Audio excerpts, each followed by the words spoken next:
Fala, meu querido, chegamos aqui com uma questão do Enem de 1999, bem antigo, né? Mas que esse tema nunca deixa de ser importante para a gente que está estudando na fase da calorimetria, o diagrama de fases e as questões de panela de pressão. Aqui é bem comum a gente encontrar questões desse tipo. Inclusive, a FUVEST 2022 ou 2021 caiu uma questão sobre panela de pressão, então é sempre muito bom saber ter a teoria muito bem embasada na hora de você responder esses tipos de questões. Bora lá então?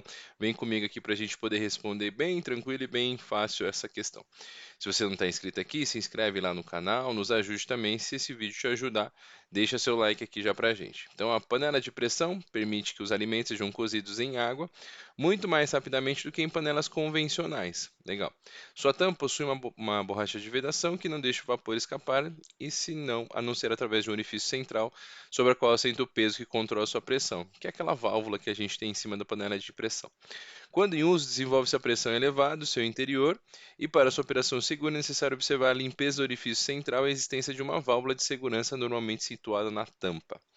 Então, muito bem. Então, acho que na maioria das casas aqui que a gente conhece, tem uma panela de pressão para que é justamente para ter o cozimento mais rápido dos alimentos. Por exemplo, você vai fazer aí um purê de batata e você precisa cozinhar a batata, ela cozinha muito mais rapidamente quando você coloca na panela de pressão, quando comparado com a panela comum que a gente tem na nossa casa. Isso acontece porque a panela de pressão alcança temperaturas maiores por conta da pressão. Isso está mostrado aqui, ó. Veja que se nós pegarmos, por exemplo, uma pressão de 1 atmosfera, a temperatura de ebulição da água é 100 graus Celsius. Mas se nós aumentarmos a pressão de repente para 2 atms, a pressão de vapor aqui vai para para 120 graus Celsius. Então, se ela chega numa temperatura maior, ela cozinha mais rápido. Essa é a lógica da panela de pressão. Então, ele fala assim: a vantagem da panela de pressão é da rapidez para o cozimento de alimentos. Isso se deve a pressão em seu interior que é igual à pressão externa. Não, a panela de pressão justamente tem uma pressão maior que a pressão externa, que é a pressão quando a gente cozinha de repente algum alimento numa panela comum. Então, falar que ela é igual à pressão externa está errado, ela é maior do que a pressão externa. Beleza. A temperatura no seu interior que está acima da temperatura de ebulição da água no local. Assim como ela consegue, eu vou fornecendo calor para o líquido, ali ele começa o gás que está dentro, entre o líquido e a tampa da panela, ele começa a receber calor também. E essa pressão aqui, ela se torna maior, porque justamente eu estou fornecendo calor para esse gás entre a água e a tampa, né? Então, entre a água e a tampa existe ali um gás que está cada vez maior. Quanto maior ele for, maior é a temperatura de ebulição. Então, isso aqui auxilia na rapidez do cozimento. Então, de fato, essa é a melhor alternativa que a gente tem aqui. Não vejo erros nas alternativas. Vamos olhar as outras para conferir. Mas aí ele está falando então que a rapidez do cozimento dá a quantidade de calor adicional que é transferida à panela. Veja, não existe um calor adicional transferido à panela. Por quê? Porque a panela ela recebe o calor ali da boca do fogão. Então, a gente não pode dizer que tem um calor adicional. Então, ela recebe a quantidade de calor que é fornecida pela boca do fogão e ponto final. Não tem um calor adicional da panela de pressão. Aí, outra pergunta, que esse rapidez de cozimento se deve à quantidade de vapor que está sendo liberado pela válvula. Não, a quantidade de vapor que ele recebe, que é liberada pela válvula, é justamente para eu poder chegar no limite de não se tornar uma bomba mesmo. Por quê? Se eu fornecer calor, calor, calor, calor para dentro do líquido, para dentro da panela, uma hora a pressão vai ser tão grande que ela vai se tornar uma bomba que é prestes a explodir. Esse é o problema da válvula, né? Quando a gente pega uma válvula e ela está com problema, está entupida, o gás que é fornecido ali chega no limite e passa desse limite e a panela explode. Esse é o perigo de não ter a higienização adequada em uma válvula de panela de pressão. Então, essa quantidade de calor de vapor que está sendo liberado pela válvula não interfere na rapidez do cozimento, né? Então ela justamente está ali para não permitir que exista um excesso de calor aquele gás, impedindo aí pequenas não, grandes explosões, né? Então a quantidade de vapor liberado pela válvula, isso aqui também está errado. A espessura da sua parede, que é maior em panelas de comum. De fato, as panelas panela de pressão, elas são mais grossas, né? A espessura dela é maior.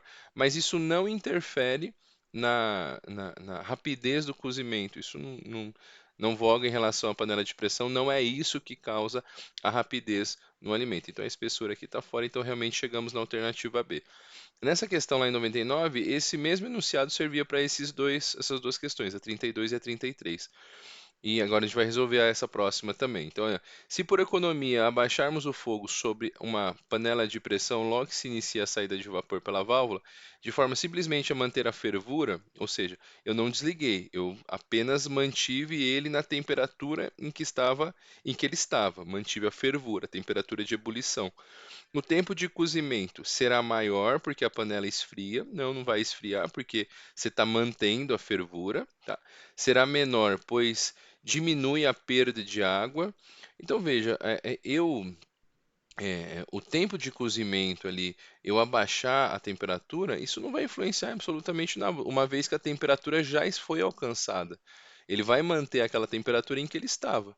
Eu já te adianto que será a alternativa E, porque não vai ser alterada. Mas dizer que ele é menor, pois diminui a perda da água, o tempo de cozimento, isso não interfere. Eu manter a fervura, essa parte é importante, mas isso não influencia no tempo de cozimento, porque ele vai continuar naquela mesma temperatura, né? É até um método inteligente de você usar, porque se você manter uma temperatura é, acima continuar com a chama alta, né, ele não vai ultrapassar esse limite que é a temperatura de ebulição. Mas dizer que o tempo de cozimento será menor, pois diminui a perda de água, isso não influencia. Tendo, é claro que se a água acabar, a gente vai queimar o alimento. Mas em relação ao tempo de cozimento, a perda de água não influencia nesse sistema. Então aqui está errado. Será maior, pois a pressão diminui. Então, como eu vou manter essa temperatura ali, sobre fervura, a pressão vai permanecer a mesma, então a pressão diminui, isso aqui está errado. Será maior, pois a evaporação diminui. Então, novamente, nessa questão de evaporação, vai ter uma menor quantidade de evaporação se eu manter a temperatura, abaixar a fogo mais baixo, né? Mas isso não vai influenciar no tempo de cozimento. Isso não tem nenhuma relação com isso. Agora, não será alterado, pois a temperatura não vai variar. A temperatura ali permanece constante, é evidente que ele mantém a fervura, isso quer dizer que a temperatura não varia, e o tempo de cozimento continua o mesmo. Então a gente chega nessa alternativa E aqui. Assim, a gente faz uma resolução indicando para você onde está errado os outros itens, mas espero que você tenha compreendido principalmente o item certo e os outros itens chamados distratores aí que justificam essas alternativas erradas. Então, a questão 32, alternativa B, e a questão 33 lá do Enem de 99, alternativa E. Beleza? Então, mais uma questãozinha aí que você resolve com a gente sobre diagrama de fase. Até a próxima, valeu!